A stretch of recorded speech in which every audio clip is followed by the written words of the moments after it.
old would you be if you didn't know how old you were? That's one of the sayings from Satchel Paige, baseball legend from the 1940s. He was still pitching in the big league at 59. He also said, age is a question of mind over matter. If you don't mind, it doesn't matter. Welcome to Over 50, So What? I'm Carol O'Halloran. Today on the show, we're having a very important discussion with Fire Rescue Victoria.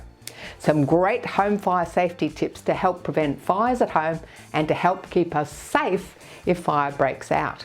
Get ready to get on your feet for the 5-minute fitness. And then we're going to look at a new hobby you might like to take up, even if you've never played before. We're getting into table tennis.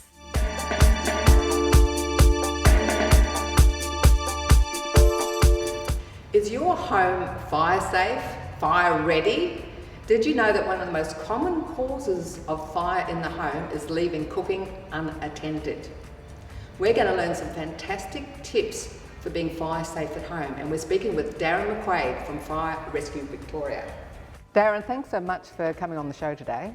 You're welcome. Thanks, Carol. It's a great opportunity to talk about some important fire safety messages.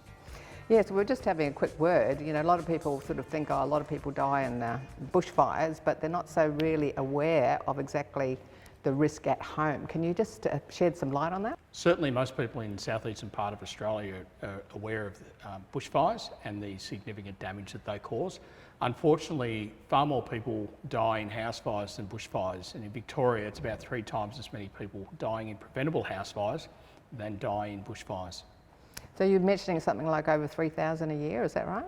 Well, it's over 3,000 house fires per year in Victoria. For fire fatalities and preventable fire fatalities in homes, there's about just over 18 people on average die in house fires. Well, and most of it is preventable. Nearly all of it's preventable. There's simple things that you can, or simple actions you can take that prevent fires, and also if you happen to have a fire, there's some simple actions and messages that keep people safe. Well, before we get into those actions and messages, can you just tell us who Fire Rescue Victoria is? Yeah, sure. So prior to 2020, in Victoria we had the Country Fire Authority, or CFA, and there's also the Metropolitan Fire Brigade, which is known as MFB.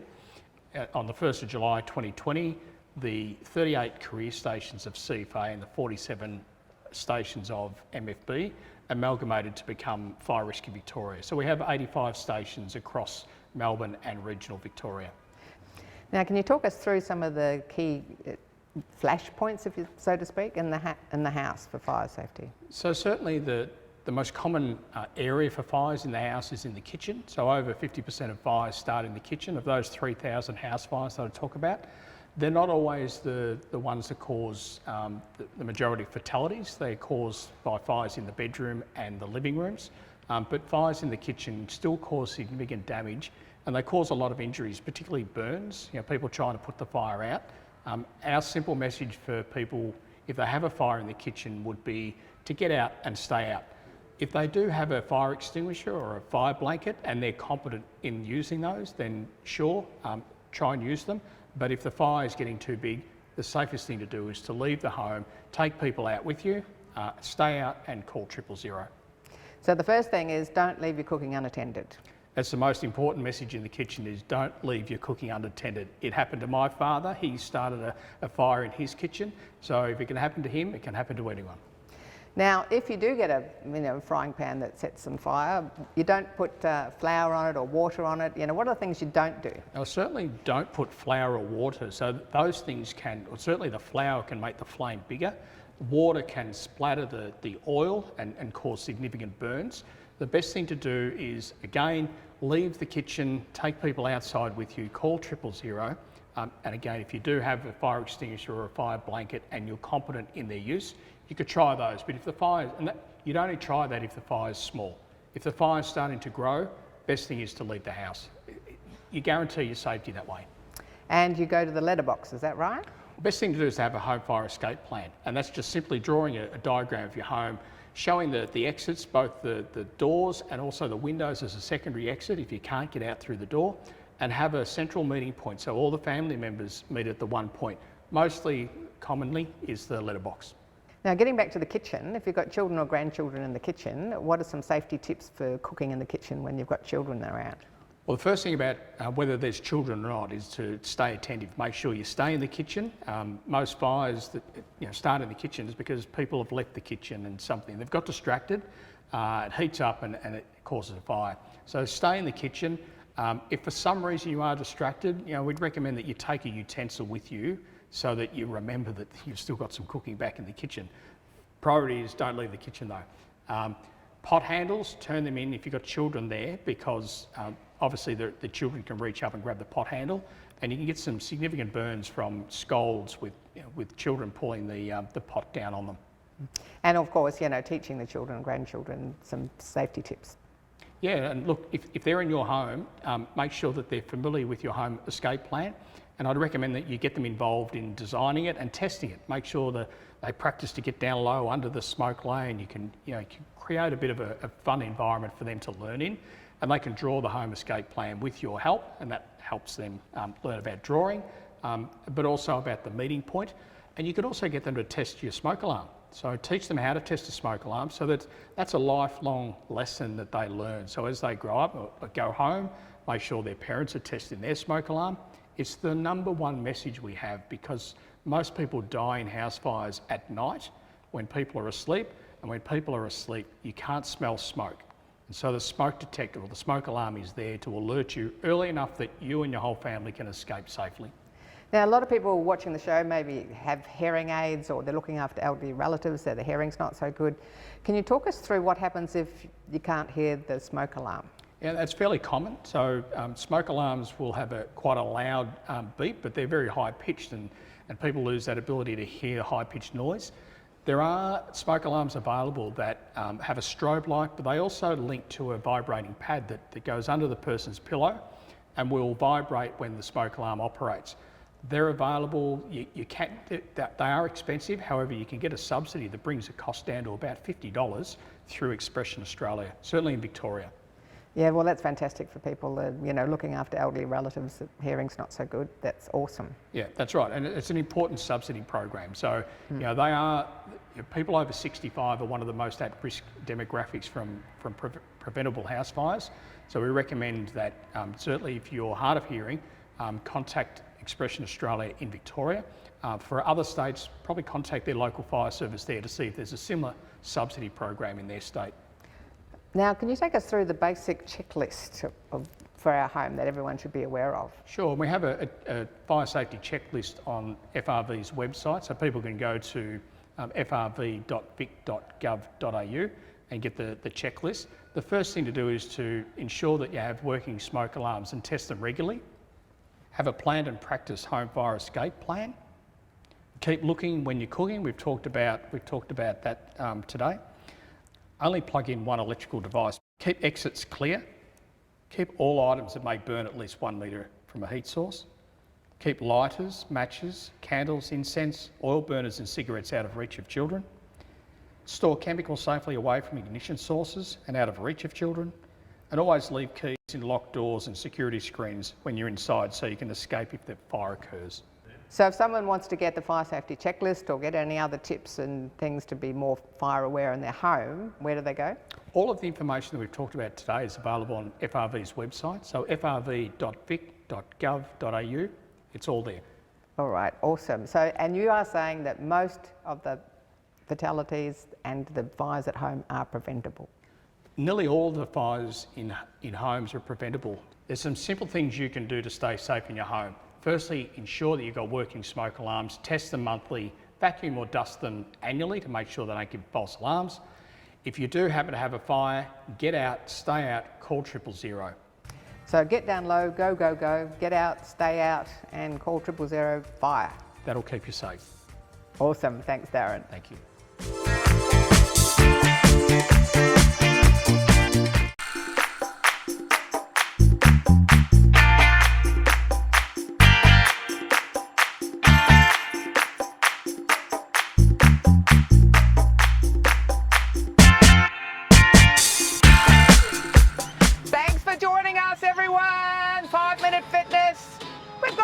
Tango Inspired happening today. which means nice upright posture. Nice upright posture. We're going to do a very interesting one today, starting with slow-mo. Step, behind, step, front, step, behind, step, tap. Step, behind, step, front, step, behind, step, tap. Keep it really small if you don't have much room in your house. Step, behind, step. One more slow. Step, behind, step, front, step, behind, step. Now speed it up. Step, behind, step, front, step, behind, step, tap. Step, behind, step, front, tap. Step, back, front, back, tap. That's it. Faye's laughing. Something must be going on over there. Take a stretch over. Nice slow bit of the music. Oh yeah, that feels so good. Do a dramatic stretch the other way, over.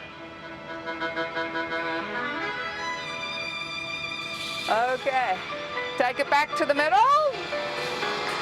Now we're going to circle the foot. And we go circle, together, circle, together. Bit difficult on the grass, but if you've got a wooden floor, tiles, vinyl, this should be quite easy. Little circle. Let's try adding an arm. You want to put a dramatic step on the end? Feel free, like the bullfighter. Argentinian tango. 2 more. Now we go. 1, 2, 3, knee. 1, 2, 3, knee. 2, 3, knee. 1, 2, 3, knee. 1. Once you've got that move, 2. We're going to add some arms. 1, 2, 3. Out. 2, 3. Knee. That's it. Nice straight posture.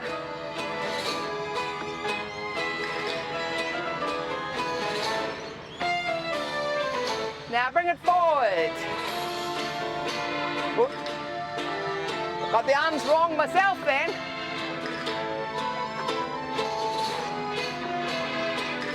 Ready to do a stretch? It's coming.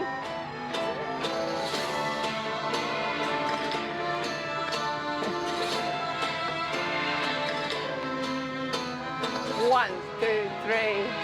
There we go. Stretch it over. Nice side bend, stretching up to the corner of the roof with his hand. And the other side, and the other side. Over. Yes. Now we've got a new move. We'll do slow-mo first. Toe, heel, together. Toe, heel, together. Toe, heel, together. Toe, heel. Now let's try it faster. Toe, heel, together. Toe, heel, together. Now try and keep your back up straight and just guess what's happening down with your feet at the bottom.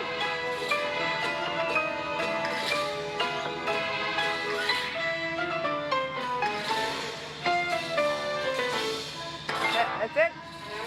A few more. You're probably only just starting to get this move if you've never done it before.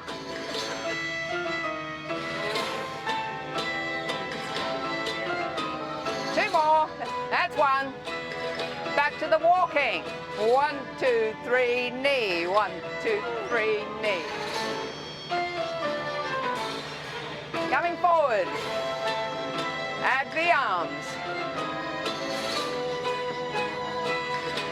Do you feel nice and upright?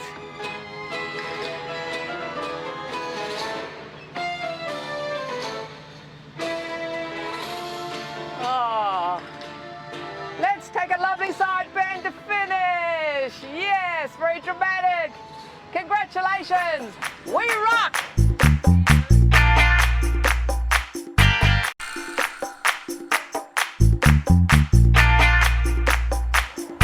Life Activities Clubs are all around Victoria and they have up to 60 different activities.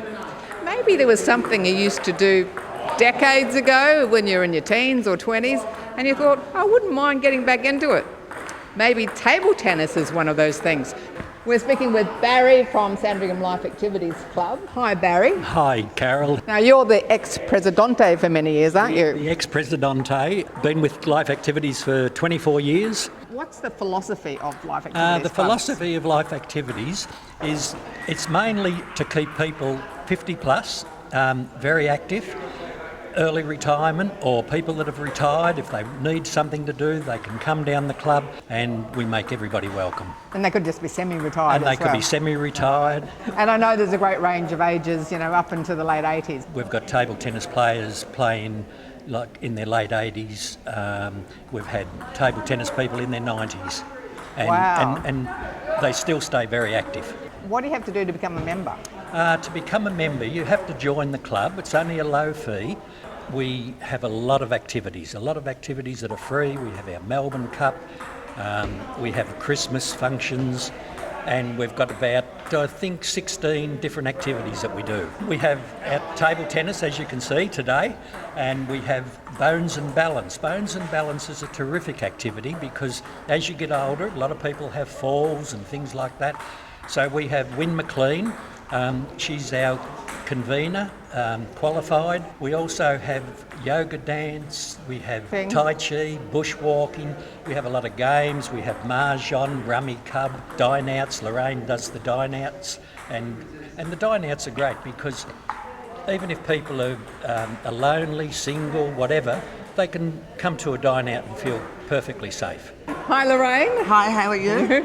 Fantastic to meet you. You've got a few responsibilities with the club. You're a treasurer or something, is that right? I'm the treasurer and also run the monthly dine out. And I've heard about that. Yes. I heard it's lots of fun. What happens in a monthly dine out?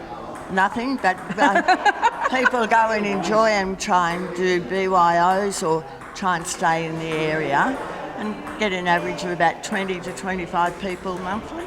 Oh, very good. So what would you say to someone who's a brand new person they don't know anybody? We say, welcome to our club, and we introduce them to our members, and we have a morning tea the first Friday of each month where we get up and we introduce new members to the club and make everybody welcome. They don't have to go straight into an activity. They can can go to a morning tea and meet people first. They can, and they can come to 2 activities before they need to join.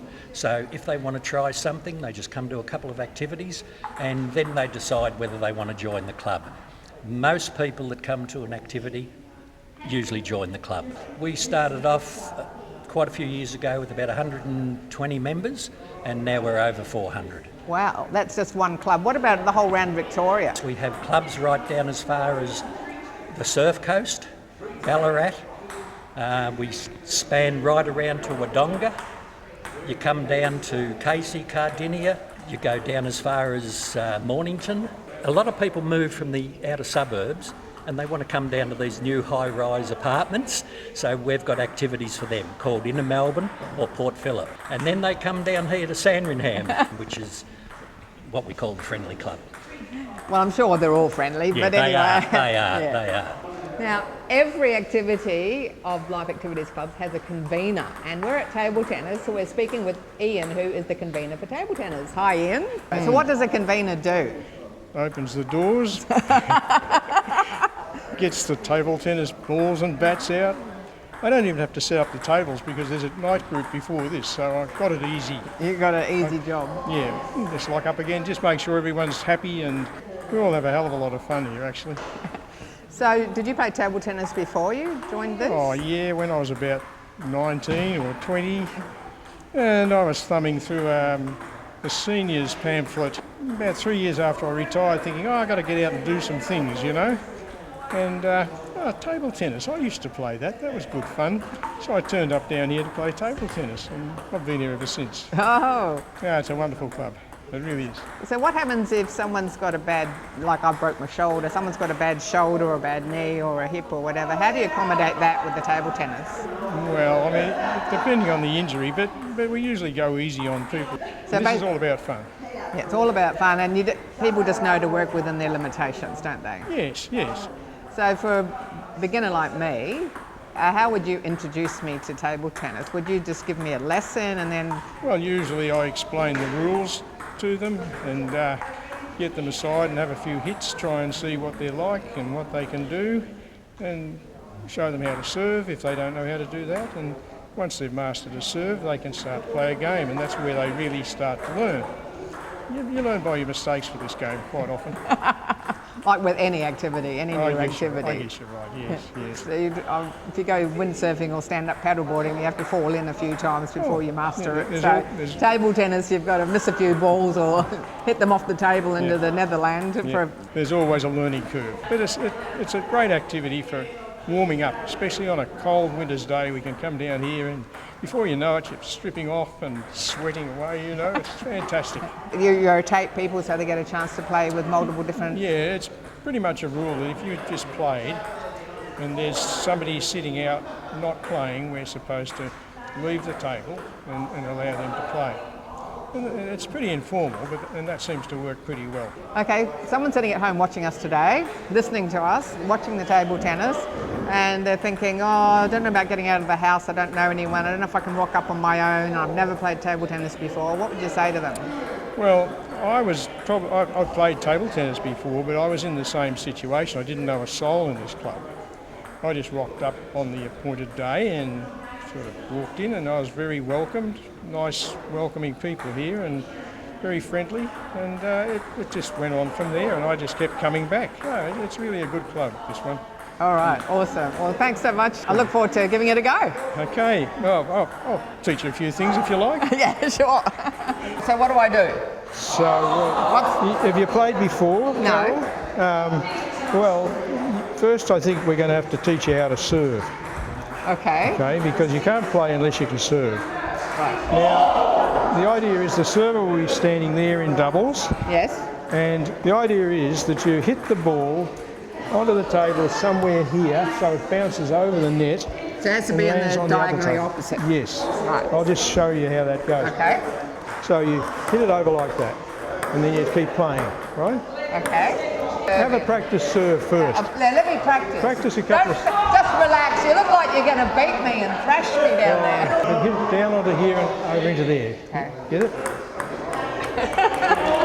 So you need to hit it a little more this way. Okay. That's it. That'll do. It wasn't in though. It's my go. Doesn't matter. It's love one. Love one. Yes. Oh, I've lost the point. We have a range of over 16 different activities. You would be most welcome. We do say 50 plus, so it doesn't matter whether you're 50, 60, 70, 80 or 90, you would be most welcome at Sandringham Club. As we mentioned at the start of the show, age is a question of mind over matter. And we did meet some people proving this. People up to the age of 85 playing table tennis. Give it a go. For more info on the Life Activities Club or the Fire Rescue Victoria, please go to our website, carolohalloran.com. Please keep fires safe. There's lots of fantastic information and resources at frv.vic.gov.au. There is a lot of important information which can save lives on this show, so feel free to share it with friends. Replays are available on YouTube and CTV+. You can also share this show through Facebook. Over 50, so what? Age is a question of mind over matter. If you don't mind, it doesn't matter. I'm Carol, over 50, so what?